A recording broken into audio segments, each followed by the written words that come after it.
అందరికీ నమస్తే తమ్ముళ్ళు. ఈ బెట్టింగ్ అండ్ గ్యామ్లింగ్ అనేది ఒక మాయా ప్రపంచం అన్నమాట.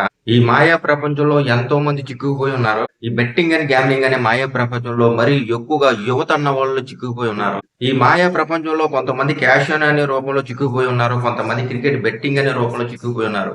అలా ఈ క్రికెట్ బెట్టింగ్ లో 1,50,00,000 పోగొట్టుకున్న ఒక తొమ్మిది ఆవేదనే ఇప్పుడు ఈ వీడియోలో వినపోతారు. తమ్ముడు అన్న చెప్పు, నీ పేరేంటి? నా ఎంత ఏజ్? 33. చదువుకున్నావా? చదువుకున్నా అన్న. అంటే ఎంతవరకు? మామూలుగానా? ఒక డిగ్రీ అయిపోయింది అన్న. డిగ్రీ అయిపోయింది. తర్వాత సొంత వ్యాపారం అటువంటియా లేకపోతే జాబ్ ఏమన్నా? అదే అన్న, ఫస్ట్ నుంచి అంటే దాదాపు 10 years నుంచి అలవాటు అయింది. ఫస్ట్ మామూలుగా ఏది బయట ఆడేవాళ్ళం. ఏది అంటే అప్పుడు కూడా ఎక్కువే, తక్కువేం కాదు. 5,000 10,000 ఆడేది. అంటే చిల్లర ఎప్పుడు 1000 2,000 అట్లా అన్నట్టుగా. ఇప్పుడు 1000 అన్న అదే ప్రెస్టేషన్, 2,000 అన్న అదే ప్రెస్టేషన్, 10,000 అన్న అదే ప్రెస్టేషన్ అని చెప్పి ప్రెస్టేషన్ లో ఇంకా మనం ఇంకా 1000 2,000 అన్నీ తక్కువ అయితే ఆడలేదు. మాక్సిమం 10,000 ఎప్పుడు చూసినా గానీ, ఎట్లా అయినా కానీ ఒక 10 సంవత్సరాల క్రితం నుంచే. అప్పుడు ఏంటంటే చేతిలో ఏది హ్యాండ్ టు హ్యాండ్ ఆడేది, రేటింగ్ ఇచ్చుకొని హ్యాండ్ టు హ్యాండ్ ఆడేది. అప్పుడు నాకు తెలిసి పర్లేదన్న. నాకు తెలిసినంత వరకు అయితే అప్పుడు పర్లేదు. హ్యాండ్ టు హ్యాండ్ ఓన్లీ మ్యాచ్లకు ఆడేది కాబట్టి అప్పట్లోనే 1,00,000 రూపాయలు 50,000 అప్పట్లోనే 10 సంవత్సరాల క్రితమే పెట్టేది. దాదాపు మీ ఇక్కడ వినాయక చవితి అట్లా చేస్తే నేను మా సెంటర్ మొత్తంలో కూడా వినాయక చవితికి డబ్బులు ఇచ్చిన. అంటే నేనే మొత్తం పెట్టి చేయించిన. అంటే మనకి ఎట్లుంటది ఇంకా ఏముంది ప్రెస్టేషన్ అంటే ప్రెస్టేజ్ అంటే కొంచెం హై లెవెల్లో ఉన్నాం అన్నట్టుగా దాదాపు 30,000 పెట్టి అప్పుడే ఆ రేంజ్ లోనే అప్పుడే చేయించాం వినాయక చవితి అవన్నీ కూడా.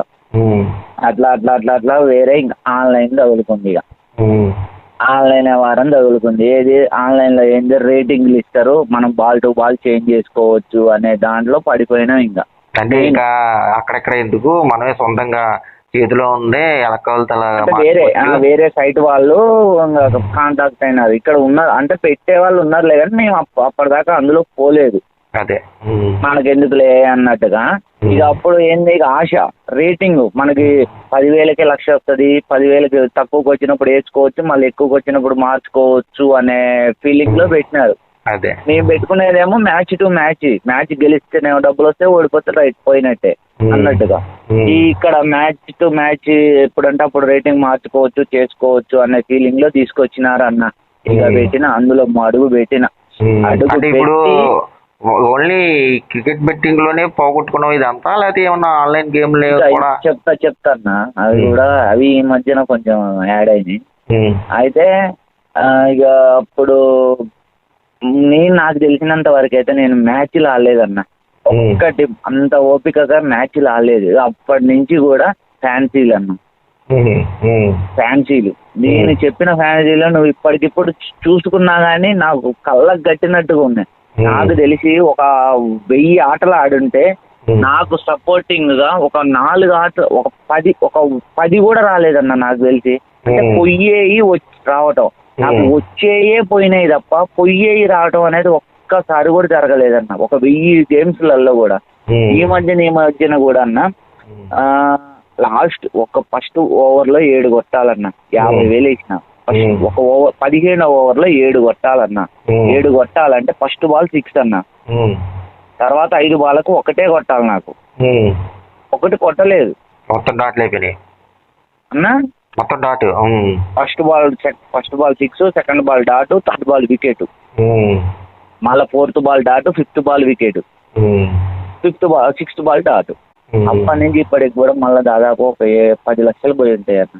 ఇంకా చెప్తున్నాను కదా. ఇంకో అంటే నువ్వు ఎప్పుడైతే ఇంకా అలా జరిగిందో ఇంకా అదే ప్రెస్టేషన్ లోనే 8 లక్షల ఓటిందన్న. అంటే ఇంకా ఎలా ఏం చేస్తున్నావు అంటే ఎలానే పోతాయి కానీ ఇంకా ఏం చేస్తున్నావు, ఏది వెయ్యాలో ఇంకా వేసేయడమే. ఇంకా ఒక ఆలోచన కూడా లేకుండా వేసేయటం. నాది ఏంటంటే అన్న, ఫస్ట్ డబ్బులు పోయినాయి అని అంటే ఇంకా ఆగేది ఉండదు. ఇక నీకే కాదు, పోతూనే నీకే కాదు తమ్ముడు, ఎవరికైనా ఈ గ్యాంబ్లింగ్ లో ఉన్నవాడికి పోవటం మొదలు పెట్టిందంటే ఇంకా ఆలోచన ఏముండదు, ఇంకా వెళ్ళిపోవటం ఎదరికి. కాదన్నా, ఇప్పుడు 1000 మ్యాచ్లలో మనం ఇప్పుడు ఒక్కోసారి అంటే కొడుతుంటారు, కొడుతుంటే ఏంటంటే మనకు పెట్టబుద్ధి కాదు, రేటింగ్ ఎక్కువ చెప్తా ఉంటారు. అంటే 10 బాళ్ళకి 20, 10 బాళ్ళకి 18, 20 అట్లా చెప్తుంటే 10 బాళ్ళకి 18 ఎందుకు కొడతారులే అనుకుంటాం, వేయము, ఇది కొడతారు. మళ్ళీ తర్వాత 10 బాళ్ళకి 13, 12 చెప్తారు. అమ్మ 10 బాళ్ళకి 12, 13 చెప్తారు, అంటే 10 బాళ్ళకి 3, 4 కొడతారు అన్న. మన మైండ్ సెట్ తో నీకు తక్కువ ఇచ్చినప్పుడు, అరే తక్కువ ఇచ్చాడంటే ఈ ఫ్యాన్సీ నో అయిపోద్ది అనమాట, లేకపోతే ఎందుకు ఇస్తాడో అని చెప్పి ఒక ఆలోచన, 3 ముక్కలు తెలియదేట్లో ఉంటాయి మనకి. ఇంత తక్కువ ఇచ్చాడంటే ఇది నో అవుతుందినే అని ఒక ఆలోచన వచ్చేసి నో అవుతాం, కానీ అది ఉత్తూరుగానే కొట్టేస్తారు. మనం అట్లా పెడితేనే ఇట్లా కొడతారు, ఇట్లా పెడితేనే అట్లా కొడతారన్న. ఇప్పుడు నీవు, నేను లేదా ఇంకొన్ని మంది ఈ బెట్టింగ్ ఆడట్లే, కొన్ని కోట్ల మంది ఆడుతున్నప్పుడు వాళ్ళందరినీ మైండ్ సెట్ ని వీడు ఎలా గ్యాదర్ చేసి పెడతాడంటావు? అన్న అప్లికేషన్లే అన్న మెయిన్. అమ్మో దిమ్మ తిరిగి అసలు ఏం లేదు, అంతా అయిపోయిన తర్వాతకి ఇంకేందంటే ఇప్పుడు సంపాదన అంటే ఇప్పుడు మనం ఎంత చేసినా గానీ, ఇక్కడ ఈ ఊళ్ళల్లో ఎంత చేసినా గానీ 15,000 ఇస్తారన్న, మినిమం 15,000 ఇస్తారు. ఇంత కొట్టుకుంటే గట్టిగా ఆ 15,000 మనకి ఏమైతాయి అన్న? అదే నాకు అర్థం. ఇప్పుడు మాక్సిమం ఒక స్టేజ్ దాటిపోయిన తర్వాత వచ్చే శాలరీ ఇంకా మనకు సరిపోదు, ఎందుకంటే ఆప్షన్ లేదు, అది మించిపోయి చేస్తాం కాబట్టి. ఇంకా ప్రజంతా ఎలా ఉంటదంటే ఎప్పుడు తీరుతుంది, ఇవన్నీ అప్పులేంటి, ఇదే ఆలోచన, ప్రశాంతంగా ఉందాం, తీస్తే ప్రశాంతంగా ఉందాం అనే ఆలోచనతోనే ఇదే ఆలోచనతో ఉంటారు. చేసే తప్పు కూడా ఏంటి తెలుసా, మెయిన్ ఇదే మళ్ళీ ఆడి ఈ అప్పులు తీర్చాలి అని చెప్పేసి ఇదే ట్రాప్ లో ఉండిపోవచ్చు. అది కూడా బిగ్గెస్ట్ తప్పుడు. ఒక 50,000 అప్పు చేస్తామన్నా, ఏంటంటే భయపడకుండా మొదలు పెడతాం. ఆ రోజు మాక్సిమం మనం ఆడితే వస్తాయి, కాకపోతే భయంతో ఉంటాం, ఆడం. ఒక స్టేజ్ దాటిన తర్వాత ఇంకా నువ్వు ఏ విధంగా ఆడినా అది ఇంకా నీకు భయంతో కూడిన ఇంకా రావయ్యి, ఇంకా నువ్వు ఎంత పోతూనే ఉంటాయి అన్న, రావు. అసలు ఎంత అంటే పోతూనే ఉంటాయి తప్ప రావన్నా. ఇంకా మనం అది కూడా పోయే టైంలోనే ఆడతాం తప్ప వచ్చే టైంలోనే భయపడుకుంటా అమ్మ ఒక 10,000 ఆడదాం అనుకుంటాం, 10,000 వచ్చినాయి అనుకో, అమ్మ ఈ రోజు 10,000 చాలే అని అనుకుంటాం. అదే నెక్స్ట్ రోజు 10,000 ఆడతాం, 10,000 పోయినాయి అంటే నా 10,000 నాకు రావాలి అని చెప్పి ఉన్న 1,00,000 రూపాయలు పోదేనుకుంటాం, ఇంకా డబ్బులు అప్పు చేస్తాం, ఇంకా అడగాల్సిన చోటల్లా అడుగుతావు అన్న. ఇప్పుడు కూడా నువ్వు లేదన్నా, ఇప్పుడు ఆడట్లేదన్న. చెప్పు అంటే చెప్పేది ఏమన్నా, డబ్బులు లేక ఆడదు. ఈ పాయింట్ గురించి నేను అడిగాను అన్నిసార్లు. డబ్బులు లేక అప్పు దొరకక ఉంటే ఎందుకంటే ఏంటంటే ఇప్పుడు ఏదో ఇప్పుడు 10,000 ఇచ్చేటోడు వాడికి అసలు ఎట్లా రాబందులు లెక్కనే ఉంటుంది. 10,000కి 20,000 వడ్డీ, 2,000 వడ్డీ, అదే ఇంకా 2,000 వడ్డీ, 3,000 వడ్డీలు ఉంటాయి 10,000కే. అంటే ఇప్పుడు నీకు ఒక 10,000 దొరికినాయి అనుకో, దాంతో ఆడి చేసి ఏదో ఒకటి 2,000 ఇచ్చేద్దాంలే, 10,000 12,000 ఇచ్చేస్తే మనకు 8,000 మిగులుతాయిలే. అదే అయితే సరే. మరి ఇప్పుడు ఇంత ఎంత పోయిందన్నో నీ మొత్తం 1,500,000 పోయినాయి. ఈజీగా అదే 1,500,000 పోయింది. 2 ఎకరాల పొలం అన్న, 2 ఎకరాల పొలం. అదే ఇల్లు ఇప్పుడున్న దాదాపు 10 నుంచి 15 లక్షలు మాక్సిమం. అదే ఇప్పుడు 1,500,000 పోయింది కదా. ఇప్పుడు ఈ 1,500,000 కూడా దేని వల్ల పోయింది? అంతా దీనివల్ల. మరి 1,500,000 పోగొట్టుకున్నవాడు ఇప్పుడు 10,000 పెట్టి మళ్ళీ ఆడి ఇవి ఎవరికో ఇవ్వాలి. ఇప్పటి వరకు ప్రెస్టేషన్ అంటే ఈ 10,000 అనేది వాడికి ఇచ్చేస్తే వాడు పక్కకు పోతాడు కదా. గురించి ఓకే బ్రదర్, ఇప్పుడు 1,500,000 పోయిందన్న, 1,500,000 ఒక రోజులో పోయిందా? పోలేదు. 7 బిగినింగ్ లో ఎంత మొదలెట్టావు? నా బిగినింగ్ నుంచి 1,00,000 2 లక్షల నుంచే మొదలు పెట్టి అక్కడి నుంచి 1,500,000 తెచ్చుకున్నావు. మరి ఇంత టైమింగ్ లో ఇంత టైం తీసుకున్నావు పోవడానికి. మరి ఇంకా నువ్వు ఇంకో 10,000 ఉంటే ఆడదాము, ఎంతో కొంత తెచ్చుకుందామంటే ఆ ఫస్ట్ నుంచే కదా నువ్వు 1,00,000 రూపాయల నుంచి మొదలైన ప్రయాణం ఇది. మరి ఇంకా కొనసాగిస్తా, దీన్నే నమ్ముకొని ఇంకా కొనసాగిస్తాను అంటే ఎలా? అంటే ఆలోచించి నేను చెప్తుంది నిన్ను, అంటే నీవే నీకు ఉంటుంది, కానీ నేను నీకు ఒక అవగాహన చెప్తున్నాను. ఆ ₹1,00,000 అప్పుడే మానేసుంటే, 2,00,000 అప్పుడు మానేసుంటే, 10,00,000 అప్పుడు మానేసుంటే, ఇప్పుడు 1,50,00,000 పోయిన తర్వాత మానేస్తే ఇంకా అప్పు చేసి అప్పు 10,000 ఇప్పుడు అప్పు చేయాలి. ఒకవేళ ఎక్కడన్నా ఆడాలంటే 10,000 అప్పు చేస్తాడన్నావు. ఆ 10,000 కూడా ఈ 1,50,00,000 1,50,00,000 10,000 అవ్వకుండా ఉంటది కదా అని నేను చెప్తున్నా. నీకు నీ ఆలోచన నీకు ఉంటుంది అనుకో, కానీ అవునా కాదా? నేను చెప్పింది కరెక్టే కదా? అంతే అంతే. అంటే నువ్వు ప్రస్తుతం ఉన్న పరిస్థితులు బట్టి ఏదో చెయ్యాలి అని అనుకుంటున్నావు, ఓకే. నీకు మరి అలా అనుకునే కదా ఎంతవరకు తెచ్చుకున్నావో అని నేను అంటున్నాను. మరి ఇప్పుడు ఎలాగన్నా నా పరిస్థితి అని అంటే, నువ్వు ఇప్పుడు 10,000 తెచ్చుకొని ఎవరికో ఇవ్వాలని చెప్పి ఆడతావు, అది పోయింది. వాళ్ళకేం చెప్తావు? ఇక అప్పుడు మళ్ళా ఏముందిలే అన్నట్టుగా వాళ్ళకేం చెప్తావు? నువ్వు ఇవ్వాలనుకున్న వాడు ఒకడికి ఇస్తానని చెప్పి అన్నావు. ఈ బెట్టింగ్ ఆడి 10,000తో ఒక 50,000 చేసేసో ₹1,00,000 చేసి ఆడికి ఇద్దామని అనుకుంటున్నావు. రేపు పొద్దున్న అనుకో ఆడు నువ్వు రాలే, పోయింది. ఆడికి ఏం చెప్తావు? చెప్పు, ఆడికి ఏం చెప్తావు? వాళ్ళు చెప్తాడు, పర్లేదు. ఆడికి ఏం చెప్తావు? అన్నా ఇక లేవు అని చెప్తాం, మళ్ళీ 4 రోజులు 10 రోజులు ఆగు అని చెప్తాను కదా. అదే 10 రోజులు నువ్వు ఈ 10,000ని ఆడికి ఇచ్చేసి, ఎవరి బాబు నీకు ఇంకా కనమయ్య ఎంత వస్తాయి, నా పరిస్థితి ఇది, నీకు ఇది అని చక్కగా మనసు విప్పి మాట్లాడుకొని చెప్పేసుకుంటే ఒక 10,000 అప్పు తీర్పునట్టుగా. నువ్వు ఈ లోపల ఈ 10 రోజులు నెలలో టైం తీసుకుంటావు. ఈ 15 రోజులు నెలలో ఎంతో కొంత శాలరీకి ఎంతో కొంత 15,000 10,000 వెళ్తే అవి కలిసి వస్తాయి, ఇవి కలిసి వస్తే ఆ ఇచ్చినోడు టైమింగ్ ఇస్తాడు నీకు, వాడు మళ్ళీ ఇంకోటికి చెప్తాడు, ఇలా ఇస్తున్నాడు బాబు ఎంతో కొంత ఇస్తున్నాడు అని చెప్పి చెప్పుకుంటాడు, తీరుస్తున్నాడనే నమ్మకం జనాలకు ఏర్పడుతుంది. ఆ తర్వాత నీకున్న ప్రెజర్ కూడా మెల్లిమెల్లిగా తగ్గుతుంది. తమ్ముడు, అప్పు అంతా చెప్తే నేను ఉన్న అప్పు అంతా ఒకే రోజులో తీరదు, అదేనా? తీరదు. తీరాలి, మనశాంతిగా ఉండాలి, కొంచెం మంచిగా ఉండాలి అనుకుంటే కనుక చెప్తున్నాను చూడు, నువ్వు చెప్పుకొని ప్రతి ఒక్కరూ చెప్పు, వినరేమో చెందరేమో అనేటువంటి ఆలోచన మట్టికి పెట్టుకోకు. అది చాలా పొరపాటు. వినరు చెందరు, నువ్వు ఎందుకు వినరు? ఇప్పుడు నువ్వు 10,000 అప్పు తెస్తున్నాను, ఆడి పోతుంది, నువ్వు వాడికి చెప్తే ఏందా? ఇప్పుడు వినకుండానే నీకు ఇంతకాలం నీకు ఇచ్చిన వాళ్ళు ఆగారా? వినకుండానే ఇంతకాలం ఆగారా? ఆగకనే కదన్నా ఇగో ఇట్లా ఆడిది ఇక్కడ, ఇక్కడిది అక్కడ, అక్కడిది ఇక్కడ. నేను అదే అంటున్నాను, నువ్వు అలా అక్కడిదిక్కడ ఇక్కడ చేసుకుని పెంచుకెళ్ళిపోతున్నావు, అప్పుని పెంచుకెళ్ళిపోతున్నావు తప్ప తగ్గించుకోవట్లే. నువ్వు అదే డైరీగా ఇప్పుడు నేను నీతో కూడా నేను ఎందుకంటే ఇంతలా డిస్కషన్ చేస్తుంటే నువ్వు చాలా డెప్త్కి వెళ్ళావు. ప్రాణాలు తీసుకుంటానన్నా, లేదంటే ఇలాగా ఇన్సూరెన్స్ ఏమైనా వస్తాయి, నా అప్పులు తీరిపోతాయన్నా, ఇయ్యని అన్నావని చెప్పేసి నేను నీకు ఇంత డెప్త్గా చెప్తున్నా. నువ్వు అలా చేసుకున్నంత మాత్రాన నీ వెనకాలలో నేను ఇంకా నీకు మ్యారేజ్ కూడా అవ్వలేదు అనుకుంటున్నాను, నువ్వు మ్యారేజ్ కూడా అయ్యిందన్నావు. ఇప్పుడు మరి పిల్లలు ఉన్నారా? ఒక పాప. ఇక వాళ్ళ ఎవరి గురించి అయినా ఏం ఆలోచిస్తామన్నా, ఏం ఆలోచించేది ఏం లేదు అసలు. అదే అన్నాను, అలా ఎందుకు ఆలోచించకూడదు?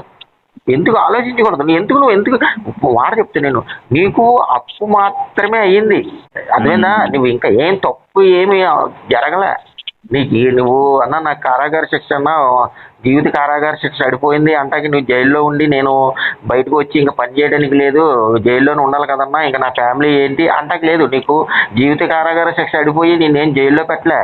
నువ్వు ఈ ప్రపంచంలో ఈ పంచభూతాల మధ్యలో హాయిగా తిరగటానికి ఇంకా అవకాశం ఇచ్చాడు దేవుడు. నిన్ను ఈ బెట్టింగ్ దేవుడు వద్దులే అన్న, నేను అసలు దేవుడిని నమ్మరు. ఎందుకంటే ఇప్పుడున్న పరిస్థితులు బట్టి దేవుడు ఇలా చేశాడు, దేవుడే ఉంటే నన్ను ఎందుకు ఇలా చేస్తాడు, అందరూ బాగున్నారు నన్ను ఎందుకు ఇలా చేస్తాడు అని నువ్వు అనుకుంటావు. ఎందుకంటే నీకున్న పరిస్థితులు బట్టి దేవుడు అలా చేశాడని ఉంటుంది. కాబట్టి అది తప్పేం కాదు. కానీ ఒక మాట, దేవుడు నిన్నేం ఆడమనలేదు కదా తమ్ముడు. ఉన్నాడా లేదన్నా పక్కనట్టే, దేవుడు గురించి పక్కనట్టే, నిన్ను ఆడమని ఏం చెప్పలేగా. అంటే రప్పించవచ్చు కదా అన్న. అంటే తప్పుడు మార్గంలో వెళ్తా ఉంటే మంచి చేయాల. తప్పుడు మార్గం ఇది మంచి మార్గం డైరెక్ట్ చెప్పు, ఇది మంచి మార్గమా చెడు మార్గమా బెట్టింగ్ ఆడటం? మంచి మార్గం ఏం కాదు కదా. మరి అంటే మంచి మార్గం నువ్వు డైరెక్ట్ గా చెప్పే, మంచిదా చెడా? చెడే అన్న. చెడుని దేవుడు మంచి చేయాలా? ఒక మాట చెప్పు. ఇప్పుడు నువ్వు మన చెడు వల్ల మరి చేస్తావు. అవతల వాళ్ళు బాగుపడుతున్నట్టే కదా అన్న, మరి వాళ్ళకి మంచి జరుగుతున్నట్టే కదా. వాళ్ళకి మంచిని ఎవరన్నారా? వాళ్ళకి మంచి జరుగుతుందని నువ్వు అనుకో, అలాగంటున్నావు.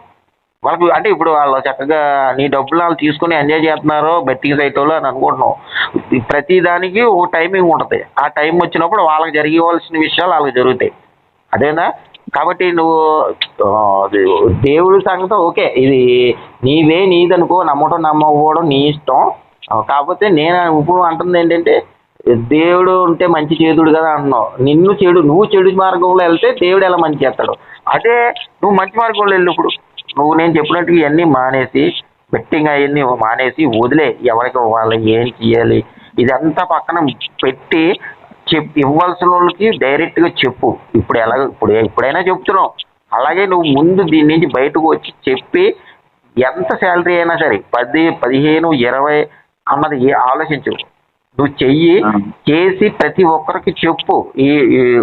ఈ టైంకి ఇస్తాను, ఇలా ఇస్తాను, ఈ నెల ఇస్తాను అని చెప్పుకుంటేనే తమ్ముడు. ఇప్పుడు నాకు చెప్తేనే కదా నీకు కొంచెం అవగాహన తెలుస్తుంది, నీ విషయం తెలుస్తుంది. అలాగే ప్రతి ఒక్కరికి చెప్పాలి. ఎండ్రేమో ఏమంటారు ఇలా నువ్వు అనుకుంటా ఈ ఉచ్చులోనే ఉండిపోయావంటే ఇంకా చెప్తున్నాను కదా, నీతో పాటు ఇంకా ఆల్రెడీ కుటుంబం కూడా బాధపడుతున్నారు అన్నావు. ఇంకా ఏంటంటే బాధపడుతూనే ఉంటారు. అది నువ్వు చేసిన తప్పుకి వాళ్ళు బాధపడకూడదు అని ఇప్పుడు మనం చేసిన తప్పుడు మన కుటుంబాలు అనుభవించకూడదు శిక్ష. అవునా? అలాగని చెప్పేసి మనం పోకూడదు. ఎందుకంటే మనం పోయామంటే ఇంకా అంతకన్నా దరిద్రమైంది. ఇంకా ఎక్కువ బాధపడతారు వాళ్ళు. జీవితాంత శిక్ష ఉంటుంది వాళ్ళకి. ఏంటంటే ఇప్పుడు మీ కూతురే ఉంది, మీ అమ్మాయి ఉంది అంటున్నావు. నువ్వు ఎలాగ పోతావు అనుకో, చెప్తున్నాను. కొంతకాలం అయిన తర్వాత కొన్ని రోజులైనా స్కూల్లో మీ నాన్న ఎలా చనిపోయాడు అని అడుగుతారు. తెలియకుండా ఉండదు. ఆమె చెప్పకపోయినా అందరికీ తెలుస్తుంది. మీ నాన్న ఆ స్కూల్, మీ పాప పిల్లలే మీ నాన్న ఇలాగా బెట్టింగ్లాడి అప్పులు చేసి చచ్చిపోయాడంట అని అంటే ఒకసారి మీ పిల్లల స్థానంలో ఉండి ఆలోచించు. అదే మీ పిల్లల స్థానంలో ఉండి నువ్వు ఆలోచించు. ఎవరన్నా అలా అడిగితే మీ పాపకి ఎలా ఉంటుంది? మీ నాన్నగారు బెట్టింగ్లాడి అప్పులు చేసి చచ్చిపోయాడట కదా అని చెప్పేసి అంటే ఆ పాపకి ఎలా ఉంటుంది? ఇంకోటి, మీ తల్లి కోసం అంటున్నావు. మీ అమ్మగారి దగ్గరికి చుట్టుపక్కల వాళ్ళు అమ్మ ఎలా చేసాడంటే నీ కొడుక చెప్పుకున్నాను ఆయన అని మామూలుగా ఎదురుగా మట్టుకు వచ్చి పరామర్శిస్తారు. అయ్యో ఇదేంటమ్మ ఇలా చేసాడా అని. చుట్టుపక్కల వేరే వాళ్ళు చెప్పుకొని ఇక్కడికి వచ్చి మీ అమ్మగారికి వినపడింది అనుకో తెలిసిన విషయాలు, ఇలా చచ్చిపోయాడు, ఊరంతా అప్పులు చేసి చచ్చాడు దరిద్రుడు, అది ఇదే చెప్పు అనుకుంటే మీ అమ్మగారు ఇటువంటి మాటలంట అప్పుడు ఇంకా బతికున్నా చనిపోయినట్లు లెక్క ఆవిడ. కాబట్టి నువ్వు తమ్ముడు అంటే నేను చెప్పినట్లు చేస్తే కడతారు కదా అంటున్నా. దేనికోసం నువ్వు లేని ఈ డబ్బులు కట్టి వాళ్ళందరూ ఏం సంతోషంగా ఉంటారనుకుంటున్నావు నువ్వు? నాకు అర్థం అవట్లేదు. అంటే ఒక మాట సరే ఓకే, ఇప్పుడు నీ విషయంలో మాట్లాడదు. నేను పోతాను, నేను చనిపోతాను అన్నావు. నీకు చనిపోవడం అంటే ఎంత ధైర్యం కావాలో తెలుసా? ధైర్యం కాదులే కానీ అది లేకనే ఇన్ని రోజుల వరకు ఇట్లా ఉన్నట్టుగా ఉంది. అదే ఇప్పుడు చనిపోవాలంటే ఎంత ధైర్యం కావాలో తెలుసా? బోల్డ్ అంత ధైర్యం కావాలి. మాటలు చెప్పడం కాదు, కామెంట్ చేసే అంత ఈజీ కాదు చనిపోవడం అంటే. అదే ధైర్యం కనుక నువ్వు బతకడానికి పెట్టావనుకో, అప్పులోళ్ళకి చెప్పడానికి పెట్టావనుకో, కష్టపడి పని చేయడానికి పెట్టావనుకో, సక్సెస్ అన్నది నీ ఇంటి ముందు నుంచి ఉంటుంది. అదేనా? గుర్తుపెట్టుకో. పిరికి వాళ్ళలాగా పారిపోవడం కాదు, అదేనా? బతుకుండి నుంచొని పోరాడాలి. ఇదంతా అన్నా నీకేం తెలుస్తుంది అన్నా, ఈ బాధలన్నీ నీకేం తెలుస్తలేనా, పడివాడు తెలుస్తుంది అని అనుకుంటున్నావేమో. నా గురించి నీకు తెలుసు కదా, నా వీడియోలు చూసావా? నా గురించి తెలుసా పూర్తిగా? అన్నా నా గురించి తెలుసా నీకు అన్నాను పూర్తిగా. అంటే పూర్తిగా ఏంది లేదన్నా. ఒక్కసారి నా వీడియోలు 1-2 చూసుంటావు. ఒకసారి పూర్తిగా నా వీడియోలు ఫస్ట్ నుంచి చూడు, పాత వీడియోలన్నీ చూడు. నేను నీకన్నా భయంకరంగానే అనుభవించండి. నరకం అన్న, నరకం కాదు. అది చెప్తున్నాను తమ్ముడు. నాకు తెలియకుండా నేనేం మాట్లాడలే. ప్రతిదీ కూడా నాకు తెలుసు. నరకం అంటే మామూలు నరకం ఉండదు. బతుకుండగానే నరకం అనుభవిస్తాం. నాకు తెలుసు అన్నీ. కానీ నువ్వు నరకం అని చెప్పేసి ఈ నరకంలోనే ఉండిపోవాలనుకుంటే అలాగే ఉండిపోతాయి. అదేనా? ధైర్యంగా బయటకు వచ్చి పోరాడితేనే మంచిగా ఉంటుందని నేను చెప్తున్నా. గుర్తుపెట్టుకో, ఇవన్నీ నాకు తెలియనే కాదు. ఈ రోజు నాడు నేను కూడా నీలాంటి సిచ్యువేషన్ నుంచి బయటకు వచ్చి నించున్నాను కాబట్టి నీకు ఇవన్నీ చెప్తున్నా. అంతే తప్ప నేను ఏదో బుక్కుల్లో చూసి లేకపోతే ఏదో నీకు మోటివేషన్ ఇచ్చేస్తే నువ్వేదో కొంచెం ఉంటావేమో అయ్యి అని కాదు. ఇక్కడ మోటివేషన్ లేదు, బొక్క లేదు. ఇది ఒరిజినల్. ఎందుకంటే నేను నీ నుంచి నీ నుంచి నేను వచ్చినోడ్నే. చావు అంచుల వరకు నీ ఆలోచన నుంచి ఆలోచించి బయటకు వచ్చి ఈ రోజున నుంచున్నావాడిని స్టడీగా. అదేనా, అది గుర్తుపెట్టుకో. ఇప్పుడు నాకు అప్పులు ఏమన్నా, నీ అప్పులు తీరిపోయినా తీరలే కానీ మెల్లి ఇచ్చుకుంటున్నాను, పని చేసుకుంటున్నాను, చెప్పుకునే వాళ్ళకి ధైర్యంగా నిలబడి చెప్పుకుంటున్నాను, ఎదరికెళ్తున్నాను. అలా చేయటం వల్ల ఏంటి యూజ్ అంటే నా ఫ్యామిలీతో ప్రస్తుతానికి హ్యాపీగా ఉన్నాను, నాకు మనశ్శాంతి దొరికింది, నేను బతుకుండి పోరాడుతున్నానన్న ఒక ధైర్యం, ఒక సంతోషం కలిగి ఉన్నాను. అది చనిపోతే ఎంతసేపు తమ్ముడు, ఈ రోజు చచ్చిపోతే దండ వేసేస్తారు, 3 రోజుల తర్వాత మర్చిపోతారు. అదొక జీవితమా చెప్పు? అందులోని నువ్వు 33 సంవత్సరాలు అంటున్నావు. 33 సంవత్సరాలకే నువ్వు అలాగంటే ఓకే, పోయింది ల్యాండ్లో పోయినాయి, నువ్వు పోయిన దాని గురించి ఆలోచించుకో, నీ సొంత డబ్బు గురించి ఆలోచించుకో. ఇంకా అవన్నీ తిరిగి రప్పించుకోవాలి, అవన్నీ పక్కన పెట్టే. ఇప్పుడు ప్రజెంట్ నువ్వు ఇవ్వవలసిన వాళ్ళకి ఎంత ఇవ్వాలి, ఎంత అప్పు ఉంది, అది నేను ఎలా తీర్చుకోవాలి అని చెప్పి అది ఆలోచించి ఎదరికెళ్ళు. అదేనా ఇవన్నీ ఇప్పుడు నీ మనసులో ఏమనిపిస్తుంది చెప్పనా, అది కూడా చెప్తా. అన్న ఏదో చెప్తున్నాడులే, ఇవన్నీ వర్కౌట్ అవి ఏంటి కానీ పడివాడు తెలుతుందిలే, ఇవన్నీ నా బాధలు వేరే అని నువ్వు అనుకుంటా ఉంటావు. నాకు తెలుసు ఆ మాట కూడా, అది కూడా నాకు తెలుసు. అదేనా ఏదో చెప్తా ఉంటాడు, నా సిచ్యువేషన్ అన్నకేం తెలుస్తుంది అది. నీ సిచ్యువేషన్ తెలుస్తాయి, నా సిచ్యువేషన్ తెలుస్తాయి, అందరి సిచ్యువేషన్లు ఒకటే. ఇక్కడ గ్యాంబ్లింగ్లోకి వచ్చిన తర్వాత అందరి సిచ్యువేషన్లు ఒకటే. కానీ తెలుసుకొని దీని నుంచి బయటకు వచ్చినోడు ఆడు కరెక్ట్గా అర్థమవుతుంది ఆడికి లైఫ్ అంటే ఏంటో. అది గుర్తుపెట్టుకో తమ్ముడు. అదేనా నువ్వు చేస్తున్న తప్పు ఏంటంటే 2 తప్పులు చేస్తున్నావు. ఒకటి, ఇంకా దీన్నే నమ్ముకొని ఏదో రోజు మెల్లిగా ఇచ్చుకుంటా అప్పులు తీర్చుకోవాలనే ఉద్దేశంతో ఏ పనికి వెళ్ళకుండా ఏమీ వెళ్ళకుండా ఇదే ఊబులో ఇంకా ఆడి ఏదో సంపాదించాలనే ఒక ట్రాన్స్లో ఉండిపోయావు. ముందు ఆ ట్రాన్స్ నుంచి బయటికి రా. నేను ఇప్పుడు కూడా చెప్తున్నాను కదా, నీకు ఇప్పుడు 10,000 ఉంటే నువ్వు ఇప్పుడు కూడా ఆడతావు. అందు గురించి నేను చెప్పేది ఏంటంటే ముందు ఆ ట్రాన్స్ లోంచి బయటికి రా. అది ఎటువంటి ట్రాన్స్ అంటే నేను ఒక మాయా ప్రపంచంలోకి తీసుకెళ్ళిపోద్ది. ఈ గ్యాంబ్లింగ్లోకి వచ్చాక డబ్బు సంగతి పక్కనెట్టు, నీ ట్రాన్స్ లో ఉండిపోతావు. అలాగా నువ్వు ఆ ట్రాన్స్ లోనే ఉండిపోతావు. నువ్వు ఉన్నది ఇప్పుడు ఏంటనుకుంటున్నావు, ఒక ట్రాన్స్. అంటే ఇంకా ఇందులోనే సంపాదించాలి, నా జీవితం మారాలంటే ఇందులోనే మారాలి, లేదా నేను చావాలి అనే ఇంకా ఈ 3వ ఆప్షన్ ఆలోచించావు. ఒకటి, చచ్చిపోయినా చావాలి, లేదంటే కనుక ఈ బెట్టింగ్లోనే మళ్ళీ ఏదో ఒకలాగా ఆడి సంపాదించాలి. ఈ రెండిట్లోనే ఉండిపోయే తప్ప 3వది ఒకటి ఉంది. అది నీకు మైండ్లోకి వచ్చిందంటేనే నువ్వు ఇందులోంచి బయటకు వస్తావు, ఈ రెండిట్లోంచి బయటకు వస్తావు. ఆ 3వదే ఈ బెట్టింగ్ అనే దాంట్ని నేను వదిలేయాలి, నేను ఇవ్వాల్సిన వాళ్ళకి చెప్పుకోవాలి, నేను నిలబడాలి, నా కుటుంబం కోసం నేను నుంచోవాలి, ఎంత శాలరీ అయినా ఏమైనా నేను కష్టపడి పనిచేయాలి అని నువ్వు ఎప్పుడైతే అనుకుంటావో అప్పుడు నీకు ఒక కొత్త ప్రపంచం కనబడుతుంది. అప్పటి వరకు కూడా నువ్వు ఈ మాయా ప్రపంచం, ఈ బెట్టింగ్ అనే మాయా ప్రపంచంలో తిరుగుతూనే ఉంటావు. చచ్చిపోయిన ఆత్మ చూడు తిరుగుతూ ఉంటుంది అంటారు, అలాగా నువ్వు ఆ చీకట్లో తిరుగుతూనే ఉంటావు. ఇది మట్టిగా 100కి 10,000% నేను చెప్పింది. నువ్వు ఆ మాయా ప్రపంచం నుంచి ముందు బయటికి రా. డబ్బు గురించి అన్నది పక్కన పెట్టే. డబ్బు గురించే కదన్నా, జనాలు ఎక్కడ ఆగుతారన్నా, టీకల మీద అరే తమ్ముడు నువ్వు అలా అనుకుంటున్నావు తమ్ముడు. నువ్వు అలా అనుకుంటున్నావు ఎక్కడ ఆగుతారు, ఆగకపోతే చంపేస్తారా చెప్పు ఒక మాట, లేదా పోలీసులు చెప్తారా? చెప్తే నువ్వు వెళ్ళి పోలీస్ స్టేషన్లో చెప్పు, ఏమండి నా పరిస్థితి ఇదండి, ఇలా చేశాను అని చెప్పాను. వాళ్ళు ఏమి అనరు బాబు, నీకు టైం ఇస్తారు, ఇంకా నీకు టైం ఇస్తారు. వాళ్ళకి కూడా చెప్తారు, బాబు వాడు ఇలా చేశాడు, ఇలా చెందాడు, వాడిని దెబ్బకండి, వాడికి మీకు ఇస్తాడో ఇలా ఇస్తాడో, అరే నువ్వు పని చేసుకొని జాగ్రత్తగా నెల కొంచెం అందరికి ఇచ్చే అని చెప్పేసి ఇంకా నీకు మంచే జరుగుతుంది. ఆ పోలీస్ స్టేషన్ వరకు అక్కడ వరకు వెళ్తే నీకు ఇంకా మంచే జరుగుతుంది. ఏంటనుకుంటున్నావు, వాళ్ళు నీ గురించి తెలియకుండా నీ దగ్గర ఏముంది బొక్క ఇప్పుడు ఇవ్వడానికి ఏమైనా ఉందా ఏంటి చెప్పు. ఏం లేదన్నా, ఏం లేదు. మరి ఏమీ లేనప్పుడు నిన్ను పోలీసులు ఎక్కడైతే ఏమని అంటారు అనుకుంటున్నావు? వాళ్ళేమీ అంత డిసిషన్ తీసుకోరు, వాళ్ళు ఫేవర్ గానే చేస్తారు. అందులో నువ్వు బెట్టింగ్ విక్టిమ్ కదా, నువ్వు బెట్టింగ్ విక్టిమ్ కాబట్టి నిన్ను అంత ప్రెజర్ చేయరు, అర్థమైందా?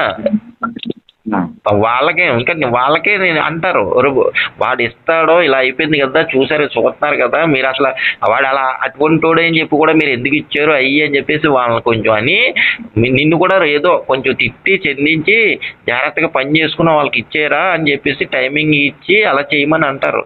అప్పుడు నుంచైనా నువ్వు ఒక 15,000కు 20,000కు శాలరీకి వెళ్తే నెల ఒక 10,000 అప్పులు తీర్చుకోవడానికి ఇచ్చి కనమ డబ్బులన్నీ నీ ఫ్యామిలీతో కొంచెం హ్యాపీగా ఉండటానికి ఉంటే అలా నువ్వు మారినోడు అవుతావు, నీ కుటుంబము బాగుపడుతుంది, మంచిగా మారాడని నలుగురు కూడా కొంచెం హ్యాపీగా ఎదరికెళ్తారు. నువ్వు అప్పులు తీరుతూ ఉంటావు కాబట్టి నెల ఎవరికొకరికి ఆడు కూడా సర్లేరు బాబు ఎంత ఇటువంటి పరిస్థితుల్లోనైనా సరే మనకి ఇస్తున్నాడు అని చెప్పేసి వాళ్ళు కూడా నీ మీద గుడ్ ఒపీనియన్ వస్తుంది. ఇది లెక్క అంటే. ఈ లెక్క చేసే విధంగా చేస్తే కరెక్ట్గా ఎదరికెళ్తుంది. అంతే తప్ప నువ్వు ఆ ట్రాన్స్లో ఉండి బెట్టింగ్ ట్రాన్స్లో ఇంకా 10,000 ఎక్కడ దొరికితే 20,000 ఎక్కడ దొరికితే ఆడేదో, 100 రూపాయలు కనీసం 100 రూపాయలు ఉంటే అందులో బెట్టింగ్ సైట్లో పెట్టేసి ఆ 100ని 1000 చేసేసి 1000ని 2,000 చేసేసి తర్వాత మళ్ళీ దెబ్బెట్టేదో, ఇటువంటి ఆలోచనలు అన్నీ ఉంటాయి. గుర్తుపెట్టుకో. నువ్వు ట్రాన్స్లో ఉన్నావు లేదో చెప్పాలంటే ఒక విషయం చెప్పనా, నువ్వు 10,000 ఉంటే ఆడదాం అనుకుంటున్నావు, నీకు ఇప్పుడు ఒక 500 ఉన్నా సరే నువ్వు ఆడతావు ఇప్పుడు. అవునా కాదు? అబద్ధం ఆడకు. అదే అన్న, అట్లనే ఉంది అంటున్నా. మరి అది కాబట్టి నేను చెప్పి అన్నీ కూడా నిన్నేదో మోటివేషన్ చేయడానికో లేదంటే నీకేదో మైండ్ని ఏదో చేయడానికో కాదు. ఉన్న ఫ్యాక్ట్ ఏంటంటే ఈ బెట్టింగ్ అండ్ గ్యామ్లింగ్లో ఫ్యాక్ట్ ఇదే. నేను చెప్పిన పరంగానే ప్రాబ్లమ్స్ ఉన్నవాడు చేయవలసింది ఇదే. నా ఉద్దేశం అయితే ఎత్తప్పుడు మరి నువ్వు ఇంకా ఎలా తీసుకుంటావు, రిసీవ్ చేసుకుంటావు నేను చెప్పిన విషయాలు అన్నది నీ ఇష్టం. కానీ ఒకటి ఆలోచించు, మళ్ళీ చెప్తున్నాను, నీ ఉన్న ఫ్యాక్ట్ అయితే ఇదే. నేను చెప్పింది ఉన్న ఫ్యాక్ట్. నువ్వు మంచిగా నీకు బతుకున్నంత కాలమైనా సంతోషంగా ఉండాలి, మనశాంతిగా ఉండాలి కనీసం అనుకుంటే, నీతో పాటు నీ కుటుంబం కూడా హ్యాపీగా ఉండాలంటే ఇప్పుడు నేను చెప్పిన విధంగా ఫాలో అవ్వు. ఇది తప్ప వేరే మార్గం లేదు. కాబట్టి ఆలోచించుకో తమ్ముడు. చావు మట్టికి పరిష్కారం కాదు, గుర్తుపెట్టుకో. చావు మట్టికి సమస్యకి పరిష్కారం కాదు. ఇది 100కి 10,000 కాదు కదా, ఎంత 1000 అయినా సరే ఇది కరెక్ట్. చావు మట్టికి పరిష్కారం కాదు. మా కూతురు వయసు ఎంత తమ్ముడు? అన్నా 5 years అన్న. 5 years. 5 years. మరి నువ్వు ఈ బెట్టింగ్ మ్యారేజ్ అవ్వగా నుంచి ఉందా? ఒక ముందు నుంచే ఉందా. మ్యారేజ్ భార్య పెళ్లి చేసేసుకున్నావు, అదొక తప్పు. తర్వాత పిల్లల్ని కనీసం అది ఒక తప్పు. మరి దేవుడు తప్పు చేశాడు అని అంటున్నావు, మరి నువ్వు చేసింది ఏంటి? నీకు బెట్టింగ్ నీకు అదే చెప్తున్నాను, నువ్వు తప్పు చేస్తున్నావు అని తెలుసుండు కూడా, నీలో తప్పు ఉందని తెలుసుండు కూడా పెళ్లి చేసేసుకున్నావు. సరే, ఒక ఆడదాన్ని ప్రాబ్లం చేసేసావు, ఓకే. తర్వాత మళ్ళీ పిల్లల్ని కనేసావు. మరి నువ్వు అయితే చేసేచ్చా? నువ్వు అయితే తప్పు చేసేచ్చా? చెప్పు. మరి అది కాబట్టి తప్పు ఎవరు చేశారు? నువ్వు చేసావు. కాబట్టి వాళ్ళు ఏం తప్పు చేయలేదు కదా. కాబట్టి వాళ్ళ కోసమన్నా నువ్వు పోరాడాలి జీవితాన్ని. నువ్వు అప్పులోలు బొక్క బోరు అన్ని పక్కన పెట్టే, వాళ్ళకి ఎలా చెయ్యాలో ఎలా చెందాలో అలా చెయ్యి. ఇప్పుడు నీ గమ్యం నీ స్వార్థం కోసం చూసుకుంటే ఇంకా నేనేం చెప్పలేను. ఇంకా అలా లేదన్నా, నానే బాగుండాలి, నాకే సంతోషంగా ఉండాలి, నాకే మనశాంతిగా కావాలి, వాళ్ళ సంగతి నాకు ఎందుకు అనుకుంటే ఇంకా నువ్వు ఒక పని చేయి. నీ భార్య పిల్లల్ని తల్లిని అన్న నా తల్లి ఎలాగ అయిపోతుంది అలా అయిపోతుంది ఇవన్నీ ఆలోచించుకో. వెళ్ళిపో, అందరిని వదిలేసి ఎక్కడికో పారిపో. చావటం కన్నా ఎక్కడికో పారిపోయి అలా బతుకు. ఇంకేం సంగతి వదిలే. వీళ్ళు ఉంటారో పోతారో ఏమవుతారో అది నీకు అనవసరం. లేదు నా కుటుంబం కోసం నేను నిలబడాలి అనుకుంటే బెట్టింగ్ మనీ కష్టపడి పని చేయి, చెప్పుకో. అప్పులు ఉన్న వాళ్ళకి ధైర్యంగా పోరాడి ఎదరికెళ్ళి. ఇంత శాలరీ అంత శాలరీ అని వంకలు పెట్టుకోకు. నువ్వు పని చేయలేక పెట్టుకునే వంకలు ఏంటంటే ఈ ఇంకా ఎంత వెళ్ళినా డబ్బులు రావన్నా, ఏ చేసినా డబ్బులు రావన్నా, 15,000 ఎవరికి ఇస్తాం, ఇటువంటి ఆలోచనలు వస్తూ ఉంటాయి. నీకే కాదు ఎవరికైనా ఎలాగ వస్తాయి. ఇంక ఇవన్నీ వచ్చే శాలరీకి ఇన్ని కట్టవలసి ఇన్ని ఉన్నాయి నెల అయ్యేటప్పటికి, ఇవన్నీ ఎప్పటికి ఇస్తావరా నాయన అనే ఒక ఆలోచన వచ్చేస్తుంది. ఒక ట్రాప్లోకి వెళ్ళిపోతారు. నీకే కాదు నాకు వచ్చినాయి. కానీ అది కరెక్ట్ కాదు అన్నది నాకు ఎప్పుడు అర్థమైంది. నేను ఇవన్నీ తెలుసుకొని నేను ఎప్పుడైతే నిలబడ్డానో అప్పుడు అరే అదే పరిస్థితిలో ఉండిపోతే ఈ రోజున నేను ఇలా ఉండకపోతుంది కదా అని ఇప్పుడు నాకు తెలిసిందన్నమాట. అంతేనా? అదే అదే అది గుర్తుపెట్టుకో తమ్ముడు. నువ్వు ఒక విషయం చెప్తాను, నువ్వు ఆడటం అన్నది మట్టికి మెయిన్ ఏమంటారు ప్రైమరీగా ఆడేదాన్ని ప్రైమరీగా పెట్టుకొని దాని మీద నిలబడాలని చూడకు. మెయిన్ నువ్వు ఏదో ఒక దానికి వెళ్ళి చేయవలసిందే. నేను చెప్పడం ఎందుకు, నీ పాటికి నీ ఇంట్లో వాళ్ళైనా నీ భార్య అయినా ఎవరైనా ఒకటే మాట, నేను ఇలా అన్నీ మానేసి పనికి వెళ్ళాలనుకుంటున్నాను ఏదైనా జాబ్కి అనను, వద్దు వద్దు అనరు. ముందు నీ చేతులేసి మొక్కుతారు. అవునా కాదు చెప్పు. అవునవునన్నా. నువ్వు ఈ రోజునాడు వాళ్ళ దగ్గరికి వెళ్ళి మీ భార్య దగ్గరికి నీ తల్లి దగ్గరికి వెళ్ళి నేను ఎన్నిటి గురించి ఆలోచించను, తిరిగి ఎలాగో తీరతాయి, రేపటి నుంచి నేను ఒక జాబ్ చూసుకున్నాను, ఆ జాబ్కి వెళ్ళిపోతున్నాను అని వాళ్ళ కళ్ళల్లో నీళ్లు చూడు, వాళ్ళ కళ్ళల్లో నీళ్లు చూడు. దానికోసం ఎదురు చూస్తున్నారు వాళ్ళు. నీ మార్పు కోసం ఎదురు చూస్తున్నారు. నువ్వు వాళ్ళ అప్పులు తీర్చాలని కదా, నీ మార్పు కోసం ఎదురు చూస్తున్నారు. అది నీకు తెలియట్లే. అవునవును. అది కాబట్టి నేను చెప్పేది ఏంటంటే జరిగిపోయింది, అప్పుల గురించి అన్ని పట్టించుకోకు, చెప్పవలసిన చెప్పుకుంటూ ఫ్యామిలీ కోసం నిలబడు. చచ్చే ముందన్న ఇప్పుడు మామూలు వృధా చావు ఇప్పుడు సత్యం వృధా చావు, అదంతా ఏ డబ్బులు వచ్చేస్తే అలా ఉంటాయి ఇలా అనుకున్నావు, అది పనికిరాని చావు. చచ్చే ముందన్న నీ ఫ్యామిలీ నా సూపర్ రా, నా కొడుకు లేదా నా భర్త మంచిగా చేసిపోయాడు అనేటటువంటిది ఉండు. అంతే తప్ప చచ్చిపోతే వస్తాయి డబ్బులు అనుకుంటున్నావు, అవి తాత్కాలికమైంది. వాళ్ళు హ్యాపీగా ఉంటారని నువ్వు అనుకుంటున్నావు, నువ్వు పోతే నువ్వు హ్యాపీగా ఉంటారనుకుంటున్నావు. ఇదే మాట చెప్పాలి దగ్గరికి వెళ్ళి, నేను ఇలా పోతాను ఆ డబ్బులు వస్తాయి మీరు అని చెప్పాను. నువ్వు చచ్చిపో అంటారో లేకపోతే ఏమంటారో నీకే అర్థం అవుతుంది. లేకపోతే రెండు ఆప్షన్స్, నేను ఇలా చనిపోయి ఇలా చెయ్యాలనుకుంటున్నాను, లేదంటే అప్పులోకి చెప్పుకొని బతికి మంచిగా ఉండి ఏదో జాబ్ చేసుకొని పని చేసుకుంటా తీర్చాలనుకుంటున్నాను అంటే రెండు ఆప్షన్స్ నేను ఇవ్వటం కాదు, నువ్వు వాళ్ళకి నీ భార్యకి నీ తల్లికి రెండు ఆప్షన్లో ఏమంటారో నువ్వేను. వాళ్ళ సంతోషం కోసం అంటున్నావు కదా, నిజంగా వాళ్ళ సంతోషం కోసం అయితే అదే చచ్చిపోరు అయితే మాకు ఆ డబ్బులు ఇచ్చే అంటారు, వస్తాయి కదా ఆ డబ్బులు వస్తాయి కదా మాకు హ్యాపీ అంటారు. నిజంగా వాళ్ళ సంతోషం కోరుకునే వాళ్ళు వాళ్ళు అవుతాయి, నువ్వు అనుకుంటున్న పరంగా. అది నువ్వే డిసైడ్ చేసుకో తప్పుడు, నువ్వే డిసైడ్ చేసుకో, ధైర్యంగా ఉండు. అంతే తప్ప దిగాలు చెందుకోవాలి. ఈ బెట్టింగ్లో మెయిన్ లూప్ ఏంటంటే ఎప్పుడైతే దిగాలు చెందిపోతామో అప్పుడు ఇంకా ఇంకా ఇంకా కురంగ తీసేది. ధైర్యంగా ఉండు, మంచిగా ఉండు. మెయిన్ మైండ్లో తీసే గ్యామ్లింగ్లోనే చెయ్యాలి అనేటువంటిది.